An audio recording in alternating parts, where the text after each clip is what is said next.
Wait. ಓ ಮೈ god, ಜೀವನದಲ್ಲಿ ಒಂದ್ಸಲ ಆದ್ರೂ ಈ ಪ್ಲೇಸ್ಗೆ ಹೋಗ್ಬೇಕನ್ರಿ. ಜೀವನನೇ ತೇಲಾಡಿದಂಗಾಗುತ್ತೆ.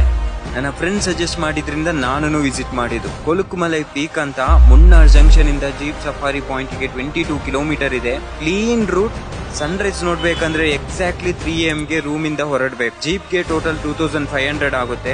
ಅದರಲ್ಲಿ 500 is a government ticket and 2000 for a driver. Total 11 kilometre jeep safari ಇದೆ. ಸಖತ್ ಜೀಪ್ ಎಕ್ಸ್ಪೀರಿಯನ್ಸ್. ಸಿಂಪಲ್ ಆಗಿ ಹೇಳ್ಬೇಕಂದ್ರೆ ಹಾರ್ಟ್ ನ ಕೈಯಲ್ಲಿ ಇಟ್ಕೊಂಡು ಕೂರ್ಬೇಕು. ಫುಲ್ ಆಫ್ ರೋಡಿಂಗ್ ಇರುತ್ತೆ. ಸೊ ಟೈಟ್ ಫುಡ್ ಮಾಡ್ಕೊಂಡೆಲ್ಲ ಹೋಗ್ಬೇಡಿ. ಮಾಡಿರುವಂತ ಫುಡ್ ಅದೇ ಬಾಯಿಂದ ಹೊರಗಡೆ ಬರುತ್ತೆ. ಜೀಪ್ ಸಫಾರಿ ಮಾಡುವಾಗೂ ಸಖತ್ ವ್ಯೂ ಇರುತ್ತೆ. ಜೀಪ್ ಪಾರ್ಕ್ ಮಾಡಿ 500 ಮೀಟರ್ ಟ್ರಕ್ಕಿಂಗ್ ಇದೆ. ರೀಚ್ ಆಗಿ ಸಿಗುವಂತ ವ್ಯೂ ಇದೆ ಅಲ್ವಾ, ಅಪ್ಪಾ ಏನ್ ವ್ಯೂ ಕಣ್ರಿ. ಮೋಡದ ಮೇಲೆ ತೇಲಾಡಿದಂಗಾಗುತ್ತೆ.